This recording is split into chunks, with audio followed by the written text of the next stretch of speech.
Të nderuar televizionist, përshëndetje, unë jam Flutur Rakasa dhe do të jemi bashkë në këtë edicion informativ këtu në Drita Televizion. Ju njohim me zhvillimet e ditës. Lufta kundër korrupsionit dhe forcimi i drejtësisë mbeten kushtet thelbësore për rrugën e Shqipërisë drejt Bashkimit Evropian. Mesazhi u dha në Tiranë nga raportuesi i përhershëm i Parlamentit Evropian, Andreas Schieder, i cili shprehu mbështetje për SPAK-un. Ai bëri thirrje klasës politike të shmangë përplasjet dhe të zgjidhë debatet me argumente, jo me tensione në rrugë. Lufta kundër korrupsionit, krimit organizuar dhe garantimi i funksionimit të pandërprerë të institucioneve me drejtësinë mbetet detyra kyçe për Shqipërinë në procesin e integrimit evropian. Mesazhi u përcoll nga raportuesi i përhershëm i Parlamentit Evropian për Shqipërinë, Andreas Schieder, gjatë një vizite në Tiranë ku zhvilloi takime me përfaqësues të mazhorancës dhe opozitës. Nuk bëhet fjalë vetëm për hapjen e kapitujve, por edhe për mbylljen. Ideja e ligjit nuk është që ne të kënaqemi me BE-n. Shqipëria ka vendosur të përkushtohet te reformat, sidomos për luftën kundër krimit organizuar. Arena politike duhet bëjë të pamundurën që të ketë komunikimin e duhur për mënyrën se ku është Shqipëria tani dhe se ku do të arrijë në të ardhmen. Një apel i drejt për drejt shkoi edhe për klasën politike, ku Schieder kërkoi ndryshim të kulturës së debatit publik. Ka ardhur koha që kultura politike në Shqipëri të bëjë një hap përpara, mos të dramatizohet gjithçka, mos të fillohet me koktej molotovi e tjerë, por të luftohet fort me argumente të forta në skenën politike, aty ku duhet. Kjo vlen për qeverinë dhe opozitën. Mbi 90% e qytetarëve shqiptar duan integrimin në BE. Kjo është gjëja më e mirë që mund t'i tregojë Shqipëria Europës. Raportuesi për Shqipërinë në Parlamentin Evropian komentoi gjithashtu protestën e fundit të opozitës. Demokracia me molotov nuk është e mirë. Javën e kaluar pam fotografi në media për protestën që dukeshin dramatike. Pastaj kur vjen këtu dhe sheh një situatë më pak dramatike, duhet të jemi të ndërgjegjshëm edhe për perceptimin që prodhoni nga mediat në mendjen e qytetarëve evropian. I pyetur për çështjen konkrete politike, përfshi rastin Balluku, ai shmangon komentet ligjore duke nënvizuar se institucionet shqiptare duhet të bëjnë punën e tyre në përputhje me kushtetutën. Nuk komentoi çështje juridike apo ligjore, por institucionet duhet të kryejnë punën e tyre. Sa për kuvendin e Shqipërisë, jam i sigurt që do të bëhen diskutimet e duhura dhe do të merren vendimet e duhura në bazë të kushtetutës. Ndërsa për akuzat e ngritura nga opozita ndaj Akshit, ai refuzoi të japë qëndrime, duke theksuar se nuk mund të komentojë çdo deklaratë politike. Deklaratat e raportuesit evropian vinë në një moment kur Shqipëria synon të përshpejtojë negociatat me BE-n, ndërsa lufta kundër korrupsionit dhe funksionimit të shtetit ligjor mbetet prova vendimtare për ecurinë e procesit të antarësimit.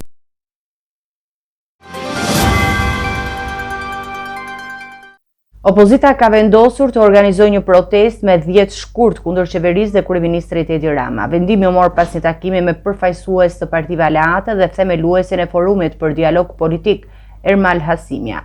Sipas Berishës, Partia Demokratike refuzon çdo dialog me socialistët, ndërsa të respektohen të drejtat e opozitës në parlament. Pas një takimi të zhvilluar me përfaqësuesit e partive aleate dhe themeluesin e forumit për dialog politik, Ermal Hasimja, opozita vendosi organizimin e protestës së radhës me 10 shkurt për të kërkuar largimin e qeverisë dhe të kryeministrit Edi Rama. Revolta dhe vetëm revolta është rruga e daljes e përmbysjes së diktaturave autokratike, një lloj si në vendet tjera. Ndaj dhe ftoj dhe njëherë, me datën 10 shkurt, të gjithë shqiptarët, të gjithë qytetarët e Tiranës në rrugë dhe sheshet e kryeqytetit në protestën më të fuqishme që ka njohur Shqipëria kundër regjimit të drogës, krimit dhe vjedhjes shqiptarëve. Faleminderit. Një koment e pati edhe për raportuesin e Parlamentit Evropian për Shqipërinë, duke theksuar se opozita do të vazhdojë të mbrojë pozicionin e saj politik. Prej ti dhe presin jo vetëm prej ti, por presin nga Brukseli, kërkesen për të mbrojtur standardin europian, i cili standard edhe 12-13 vite më parë në këtë vend detyronte ministrat për koincidencë dhe zëvendës kryeministrin, që kërkohej nga prokuroria imuniteti të dorëzonin imunitetin, para se të votonte parlamenti, të dorëzonin imunitetin. Zoti Schieder, për fat të keq, as dhe përfaqësuesi i Bashkimit Evropian, ambasadori Gonzato, madje zoti Gonzato pak më thellë se zoti Schieder, por nuk e kërkuan këtë. Në këtë takim, kryetari i Partisë Demokratike Sali Berisha konfirmoi që Partia Demokratike refuzon çdo formë bashkëpunimi dhe dialogu me Partinë Socialiste përderisa të drejtat e opozitës nuk respektohen në kuvend. Vjedhjeve miljardësha të Edi Ramës dhe Luvie Ballukut bëjnë të pamundur çdo formë bashkëpunimi me mandatet e krimit të kësaj mazhorance. Nga ana tjetër, mazhoranca socialiste ka bllokuar sërish ndryshimet në reformën territoriale, ndërsa opozita sheh mbledhjen e komisionit të SHN-s si shansin e fundit për të marrë pjesë dhe për të garantuar ndikimin e saj në proces. Kryeministri i vendit Edi Rama u takua këtë të premte me fermerët në Divjak, duke theksuar se subvencionet dhe financimet nuk do të jenë efektive pa paraqitjen e projekteve të zhvillimit. Ai shpjegoi se bujqësia mund të përfitojë fonde nga shteti, Banka e Shqipërisë, Agrokredit dhe BE-ja, por secila kërkon projekt të qartë. Kryeministri Edi Rama zhvilloi një takim me fermerët në Divjak, u theksoi rëndësinë e projekteve të zhvillimit për të përfituar mbështetje financiare. Ai theksoi se për bujqësinë janë vënë në dispozicion 250 milionë euro, që mund të shkojnë deri në 1 miliard euro nëse do të konsumohen plotësisht. Mbështetja financiare mund të vijë përmes Bankës së Shqipërisë, bankave të nivelit të dytë, Bankës së Zhvillimit, Agrokredit dhe fondeve të Bashkimit Evropian. Ne kemi vënë dispozicion të bujqësisë 250 milion euro, që mund të shkojnë dhe 1 miliard në rast se do të konsumohen përmes Bankës së Shqipërisë në bankat e nivelit dytë, ku të gjithë mund të shkojnë dhe të marrin kredi që janë me garanci nga shteti. Dhe më shumë financim nuk vjen nga buxheti. Më shumë financim vjen nga instrumentet e tjera. Vjen nga linja e kredisë e Bankës së Shqipërisë. Enkas për ju është ajo linja atje. Vjen nga Banka e Zhvillimit që ne tani sapo e kemi krijuar, vjen nga Agrokrediti, vjen nga fondet e Bashkimit Evropian. Të gjitha këto të tjerat duan projekt. Pa projekt thuaj sa duash, jo na mbroni. Fermerët shprehen shqetësimin për konkurrencën e produkteve të importit. Bujku Liti Biti kërkoi mbylljen e dyerve të tregtisë së lirë, por kryeministri Rama e kundërshtoi fuqishëm, duke theksuar se një ekonomi e hapur nuk lejon mbyllje kufish dhe se liria ekonomike është një parim që vlen që nga viti 1990. Dhe jemi shtresa më pambrojtur. Po për çfarë? I tha ministri financave për mbledhje për fushat politike. Na mbrose po hyn mall nga jashtë. Kjo nuk ekziston. Jo. Doni ta thëni monopol. Un kam një problem, dëgjoj, o miku im, un kam një problem shumë të madh. Mua njeri nuk më imponohet dot me forcë. Para se kryeministri të jepte arsyeën se pse mbyllja e kufive nuk mund të ndodhë, me ton të ngritur urdhëroi fermerin. Jemi këtu ulu. Jemi këtu për ulu. Nuk ekziston në një ekonomi të hapur mbyllja e kufive të produkteve se do ti. E kuptove? Edhe një herë tjetër. Për të rritur vlerën e prodhimeve vendase, Rama u sugjeroi fermerëve të investojnë në agropërpunim dhe të respektojnë standardin e Bashkimit Evropian, duke shfrytzuar më mirë tokën dhe resurset që kanë në dispozicion. 2 projekte të ndara rezultuan fituese për ndërtimin e shtëpisë së re të fëmijëve dhe kompleksit të inspektoriateve shtetërore në Tiranë. Juria vendosi që asnjë projekt i paraqitur nuk përmbushte në tërësi kërkesat për harmonizimin e të dyja objekteve. Projekti për shtëpinë e fëmijës do të ndërtohet në godinën aktuale, ndërsa kompleksi i inspektoriateve do të përbëhet nga 3 kulla deri në 35 kate. Pas më shumë se 4 orë shqyrtimi dhe prezantimi të projekteve pjesëmarrëse, juria shpalli 2 fitues të ndarë për projektin e shtëpisë së re të fëmijës dhe për kompleksin e inspektoriateve shtetërore. Arsyeja e ndarjes së çmimeve ishte mungesa e një ideje që të harmonizonte tërësisht të dyja ndërtimet në një koncept të vetëm urbanistik. Shtëpia e re e fëmijëve do të ngrihet në godinën ekzistuese në rrugën Elbasanit, duke ofruar kushte të reja për fëmijët që jetojnë në kujdesin e institucionit. Ndërkohë, projekti fitues për kompleksin e inspektoriateve përfshin ndërtimin e 3 kullave të larta deri në 35 kate në truadhin e kësaj shtëpie. Në garë morën pjesë 5 projekte, ku të gjithë sugjeronin ndërtimin e 3 ose 4 kullave me lartësi nga 20 deri në 45 kate. Organizatori i konkursit ishte Korporata Shqiptare e Investimeve, e cila theksoi se projekti fitues reflektoi një vizion modern dhe i përshtatet nevojave funksionale të institucioneve. Kreu i qeverisë i pranishëm gjatë shpalljes së fituesve theksoi rëndësinë e krijimit të kushteve të reja për fëmijët dhe profesionalizmin e hapësirave administrative, duke e cilësuar këtë si një hap përpara në zhvillimin urban të Tiranës. Qeveria ka dërguar në Këshillin e Ministrave një projekt amnisti që do të përfshijë 10.000 persona duke përjashtuar të hetuarit, të dënuarit dhe të paraburgosurit nga institucionet e posaçme. Ministri i Drejtësisë, Besfort Lamadari, tha se 338 përfitojnë lirimin e menjëhershëm, ndërsa 980 do të kenë ulje dënimi. Ai siguroi se masat nuk prekin hetimet e SPAK-ut dhe GJKK-s. 10.000 persona pritet të përfitojnë nga amnistia penale që është dërguar në Këshillin e Ministrave. Ministri i Drejtësisë, Besfort Lamadari, bëri të ditur se amnistia përfshin të gjithë personat që nuk janë në hetim apo gjykim nga institucionet e posaçme, duke përfshirë procedimin e vitit 2024. Nga të dhënat paraprake, 338 persona do të lirohen menjëherë, ndërsa 980 të tjerë do të përfitojnë ulje të dënimit. Nga shifrat paraprake, të përcjella edhe nga organi i akuzës, duke përfshirë dhe procedimet e vitit 2024. Do të thoya që numri i përfituesve është shumë i lartë, më shumë se 10.000 shtetet shqiptarë të cilët përfitojnë, dhe konkretisht, siç e kemi bërë me dje më herët, janë 1.280 persona të cilët aktualisht janë në sistemin penitenciar, që do të thotë 380 persona përfitojnë lirim të menjëhershëm, më pas 900 të tjerë të cilët përfitojnë ulje dënimi. Sa i përket çështjeve të tjera ligjore, ministri u ndal edhe te debati mbi mandatin e deputetes Belinda Balluku, duke sqaruar se kushtetuta garanton imunitetin e ministrave dhe se çdo procedurë është e lishme. Besoj që qëndrimi i mazhorancës ka qenë i qartë, ku siç ju jeni tashmë të njohur, kryeministri ka ushtruar të drejtën e tij për të vënë në lëvizje gjykatën kushtetuese. Argumentet janë paraqitur aty, ku në thelb qëndron pretendimi pra e një pushteti, konkretisht pushteti ekzekutiv, por te kalim të pushtetit të një pushteti tjetër, pra pushteti gjyqësor.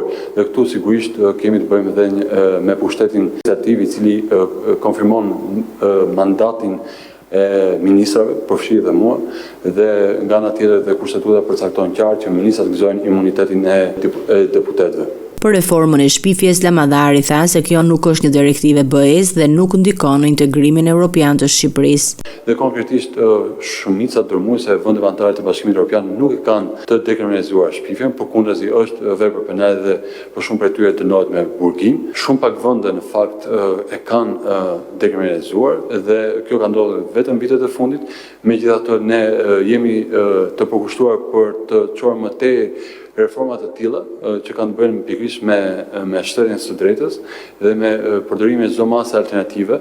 Pas zgjedhjeve të 11 majit dhe krisës së koalicionit Lapaj-Shabani, Komisioni Qendror i Zgjedhjeve planifikon shpërndarjen e 346 milion lekëve për partitë politike, ku më shumë se 166 milion lekë shkojnë për Partinë Socialiste dhe 81 milion lekë për Partinë Demokratike.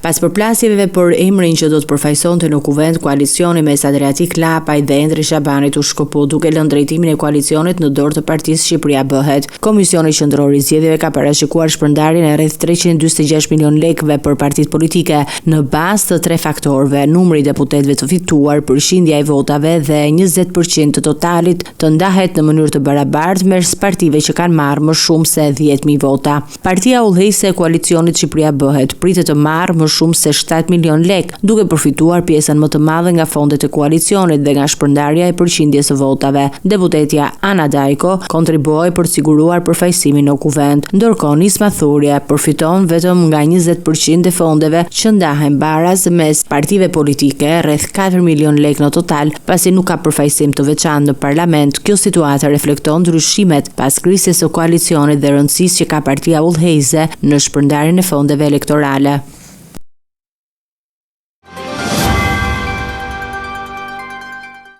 Këshilli Lartë Gjyqësor vendosi të mos marrë në shqyrtim rastin e gjyqtares së posaçme Irina Gjoka, e cila rezultoi e dënuar në Greqi për shpërdorim të vizës së falsifikuar dhe nuk e kishte deklaruar këtë dënim në formularin e dekriminalizimit.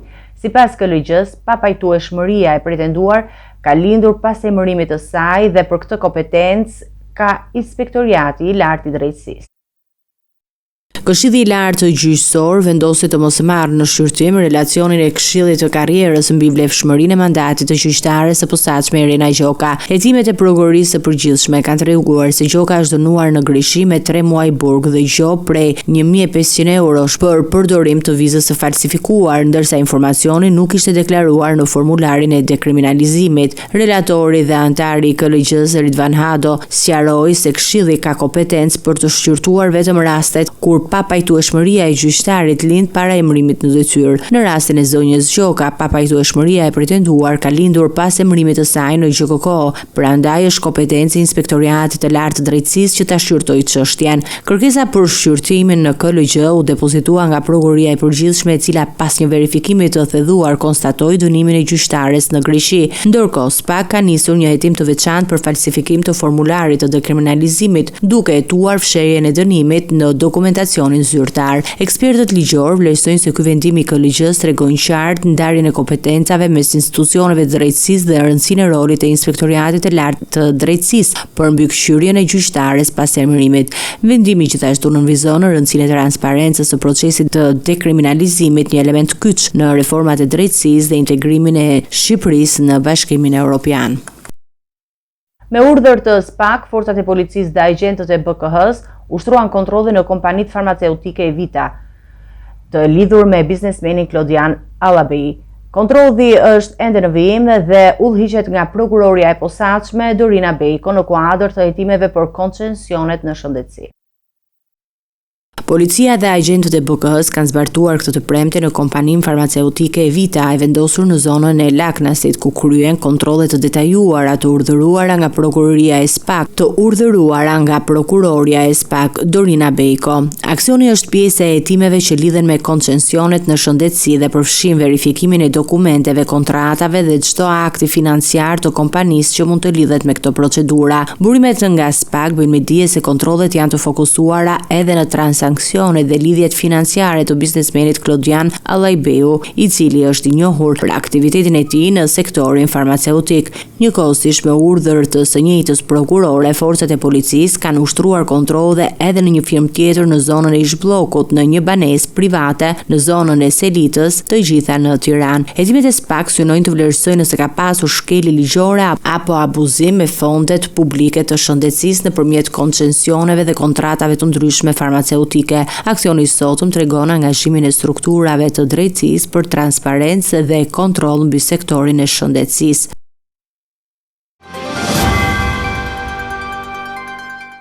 Bledin Doçi, vllai i Elvis Doçit, i njohur si Visi Pojës, u arrestua në Turqi për llogari të autoriteteve italiane. Ai dyshohet të ketë lidhje me grupin e troplinëve, i cili trafikonte kokainë në nivele të mëdha mes Shqipërisë dhe Italisë. Autoritetet turke ndaluan Bledin Doçin, vllain e Elvis Doçit, i njohur si Visi Pojës, një nga figurat kryesore të grupit të troplinëve me bazë në Durrës. Ky grup dyshohet të ketë trafikuar rreth 1.3 ton kokainë gjatë viteve 2020-2025, duke çuar Shqipërinë në qendër të një rrjeti të madh të drogës që lidhet direkt me tregjet europiane. Emri i Bledin Doçit u përfshi në dosjen e megaoperacionit Ura, të zhvilluar në 21 maj 2025 nga SPAK dhe homologët italianë.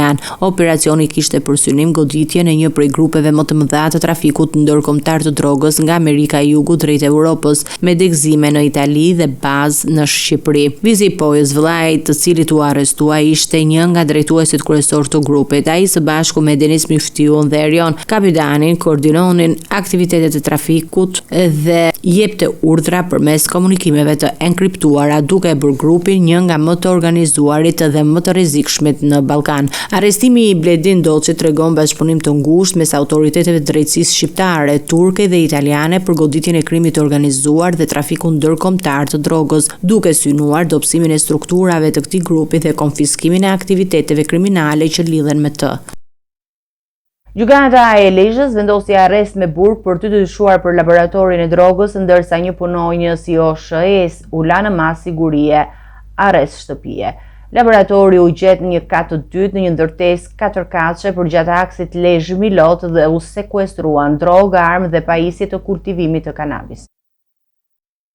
Gjykata e Lezhës vendosi arrest me burg për 2 të dyshuar për laboratorin e drogës, ndërsa një punonjës i OSHE-s u la në masë sigurie arrest shtëpie. 3 personat u njohën me masën e sigurisë pas zbulimit të një laboratori të kultivimit dhe përpunimit të drogës brenda një ndërtese 4 katëshe përgjatë aksit Lezhë-Milot. Në seancën e zhvilluar me dyer të mbyllura në gjykatën e Lezhës, gjykata vendosi arrest me burg për Arben Gjergjin 57 vjeç dhe Arnold Gjergji 22 vjeç si autor të dyshuar të veprimtarisë kriminale. Punojësi i OSHE-s Gjon Doda u la në masën arrest shtëpie për veprën penale shpërdorim detyre. Laboratori u zbulua në fillim të javës, ku nga kontrolli i kryer në katën e 2 të objektit u sekuestruan 8.8 kg hashash gati për shitje, 1064 bim kanabis, 960 fidan kanabis të mbjellë në kupik, 850 fara kanabis, 106 dhampa me transformator, një armë automatike dhe 2 krëhër, një pistolet sportive, një automjet dhe 4 aparate celulare. Kontrollet në banesën e të arrestuarve nxorrin gjithashtu 180 gram kokainë, një pistolet me mulli, një armë pushk dhe një armë sportive. Operacioni tregon për fshirjen e të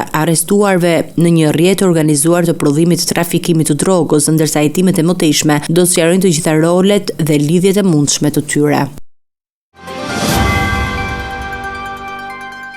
Të nderuar televizionistë, do të njihemi me parashikimin e motit.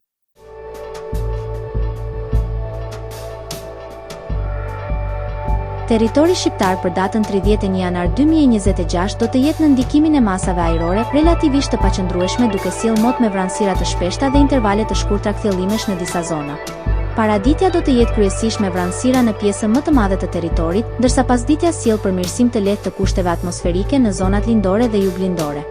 Temperatura minimale pritet të zbresë deri në 1 gradë Celsius, ndërsa ajo maksimale do të arrijë deri në 14 gradë Celsius në zonat bregdetare. Gjatë ditës priten rreth 2 deri në 4 orë me diell kryesisht në zonat qendrore dhe lindore. Era do të fryejë lehtë deri mesatare nga drejtimi veriperëndimor me shpejtësi 2 deri në 4 metra për sekond. Deti do të ketë dallgëzim të ulët deri mesatar rreth 1 deri në 2 ball. Indeksi ultraviolet për Tiranën më 31 janar 2026 pritet të jetë i ulët rreth 1. Sipas të dhënave astronomike, lindja e diellit në Tiranë do të jetë rreth orës 6:47 minuta, ndërsa perëndimi rreth orës 17:01 minutë. Temperaturat minimale dhe maksimale për disa qytete kryesore të Shqipërisë do të jenë si më poshtë. Shkodër, 5 deri në 13 gradë Celsius. Kukës, 3 deri në 7 gradë Celsius. Peshkopi, 2 deri në 6 gradë Celsius. Tiranë, 8 deri në 13 gradë Celsius. Durrës, 7 deri në 14 gradë Celsius. Kavaj, 6 deri në 14 gradë Celsius. Elbasan, 7 deri në 13 gradë Celsius. Berat, 6 deri në 13 gradë Celsius. Korç, 1 deri në 7 gradë Celsius. Vlorë, 10 deri në 14 gradë Celsius. Gjirokastër, 6 deri në 12 gradë Celsius. Sarand, 8 deri në 14 gradë Celsius.